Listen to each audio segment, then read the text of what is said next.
Hello and good day. So, live below your means. Today I'm going to talk about what that means, why you would do it, and whether it is worth doing. So, what that means is whatever it is you make or bring in, you do use and spend and export less. Therefore, if you make, say, 100,000, don't spend 100,000 or don't spend more than 100,000. You would want to be able to live at a cheaper cost. This is especially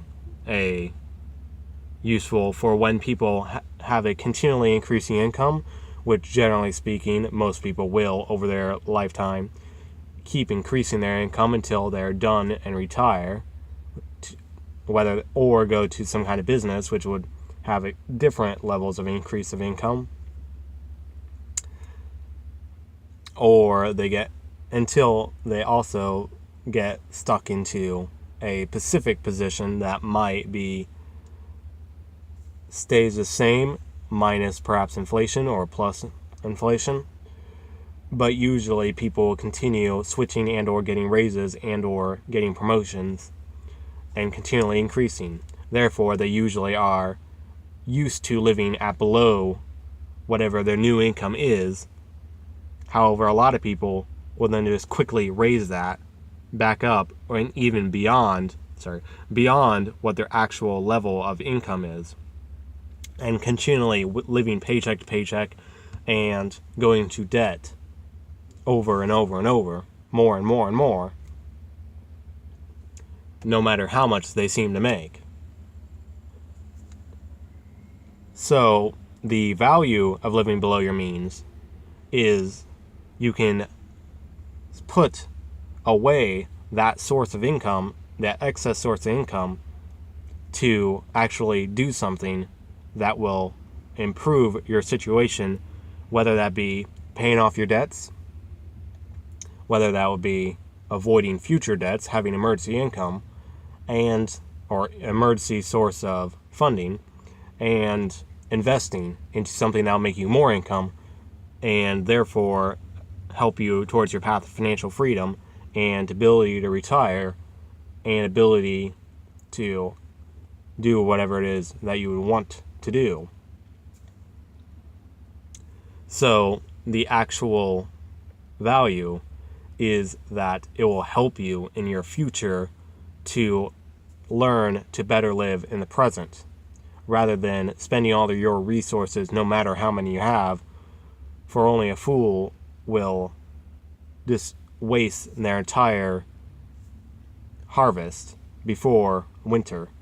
The actual situations that people get into are usually easily avoided or easily endured if they were preparing.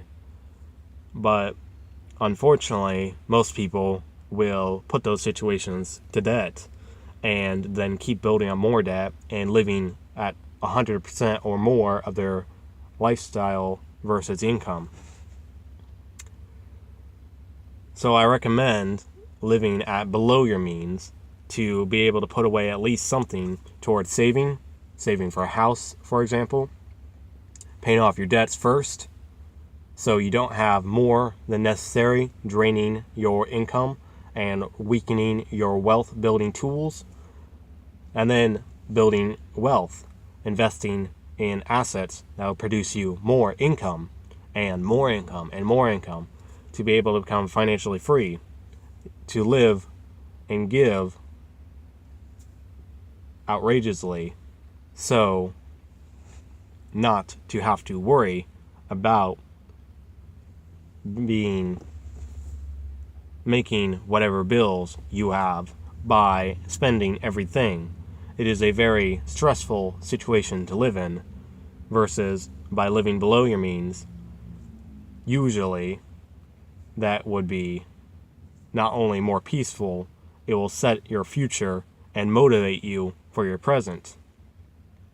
Now, there are certain expenses that no matter how much you reduce, there's a bottom line where whatever the living cost might be, you can only live so low without affecting your health. You want to live at a level that will take care of your health, and then you can probably live a little bit more for your enjoyment. On a scale of 1 to 10, you would live at a 2, kind of example. However, most people tend to live at 10 or 11 rather than a 2, and don't think about retirement, don't ever learn investing, and pass it all off as live in the moment, not for now. By living below your means, you are living for the moment, and you're living for the future. Your goal should be that your present is the best time you've ever had. For example, every decade, say 20, 30, 40, should be your best, while the previous should have been the best of that time. Just like you should be smarter when you're 60 than when you're 18, you should be more financially set at 60 than when you're 18, and you should be more happier, more improved, better, whatever, and able to do what you want at 60 or more than you could have at 20. So that is the value of living below your means and explaining how to, or what living below your means are. And to help you live below your means, the creating a budget and knowing where your money is going towards is a very, very useful tool, and kind of important to be able to know where your money goes, and therefore being able to track and pinpoint and estimate your expenses, your needs, figure out what needs are actual needs versus wants, and where the majority of your expenses are going. And therefore you can find alternatives and cut deep into whatever categories that you would want to better prepare for your future. So if you guys have any questions or comments, feel free to leave them down below. And if you'd like to hear more content like this, feel free to subscribe, and have a good day.